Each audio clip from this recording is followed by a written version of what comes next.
Superman, Last Son of Krypton by Elliot S. Magen, Chapter 29, Chaos. Earth humanoids kept each other prisoner all the time. They were constantly fighting and revolting and revolting and repressing each other effectively and enthusiastically. They were used to dealing with such things. The Master might very well learn from them. They were more practiced at it than he was, which was why, he supposed, the alarm sounded to signal Superman's escape. The Kryptonian was raised among the wolves, and so took on their talents. Superman would be conscious now, and sentient. It was fortunate that the Master was in his study, at the tip of the pyramid. The escaped hero would not be able to see him, from wherever he was, through the lead sheeting that expensively, but unostentatiously lined an inner layer of the study walls. The Master ordered the reconnaissance satellites operational, all of them. The tripel guards began the exhaustive search of every corner and object in the pyramid, large enough to hold a humanoid. It was probably tripedals who were responsible for the escape, the dull-witted creatures. The individuals responsible would be singled out when the emergency was over and requested to offer the Master a gift of satisfaction, doubtless some standard form of self-torture. The Master tuned one of his study monitors to the launch deck. His enforcement detail was already there. 6 ceruleans presented the hybrid Algreen 18 with their emergency traveling orders. They would each occupy one interstellar jaunter and have separate destinations.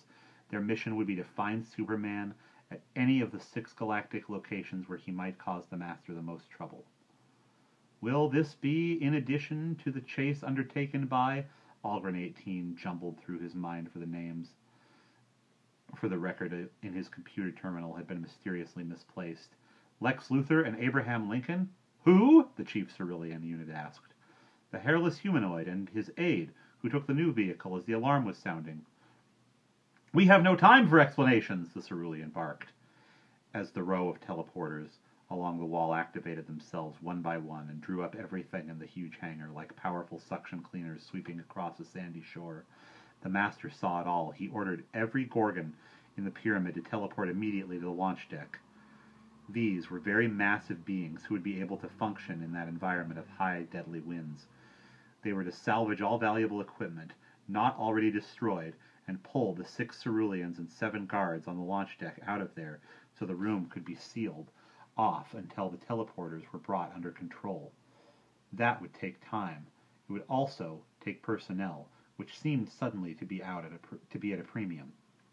The Master got an order via computer link-up out to each of the officers of his real estate operations on Auric. This is to alert you that our major plan is to go into effect immediately, ahead of schedule.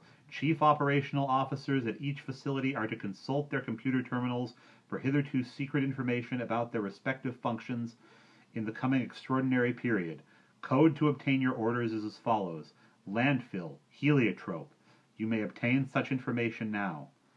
The Master ended this message as his own terminal flashed its red light on and off several times for no apparent reason. He thought nothing of it, had no time to think anything of it, had more on his mind. In 18 office facilities on Auric, the same thing happened to 18 computer terminals.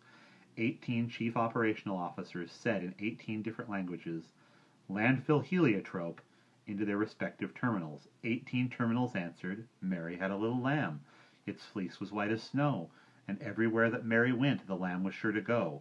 Before any of the officers had the chance to wonder if this was some sort of code, every real estate office belonging to the Master filled up with life-supporting, business-stopping foam. The Master did not know what had happened in his real estate offices. It would not much matter, actually. Not now. These underlings would do no more than administer his operations on Auric while the Master was fulfilling his destiny across the sky. A tremor rocked the planet, and another, a tidal wave, lapped over the side of the pyramid and nearly reached its peak. The Master looked upward, out of the open tip of his study, and saw a pair of what looked to be moons. Auric had no moons. The Master knew what they were, and now he knew where Superman was. The Kryptonian was doing something worse than wasting his own time. He was Fate's tool, prodding the Master on to where the prophet Sonnabend said he must go these eons past. It was time to leave. He had laid in his course long ago. Today was the beginning. A new age was born here and now. The few most trusted and obedient of his attendants were here. They were on their way.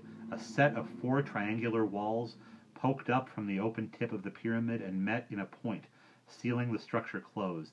The upper 40 feet of the pyramid rose as if with a great piano hinge on one side until the tip pointed into the sky at a 60-degree angle with the ground. Then with a great soundless lurch, it lifted off the surface of the rest of the structure and soared at the heavens. The pyramid-shaped spacecraft gained speed and finally ignited as it passed out of Oryx's atmosphere. There ahead somewhere, hidden by the fiery mass of blue Vega, was the device which was causing a spate of worlds to materialize around Oryx. Dead husks, duplicates of Oryx itself.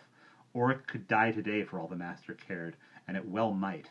100 kilometers from Oryx, the pyramidal spacecraft shimmered and swirled in a rainbow of smoky colors and seemed to vanish. It made the rest of the trip disguised in an illusion of an infrared wave. And that is the end of chapter 29.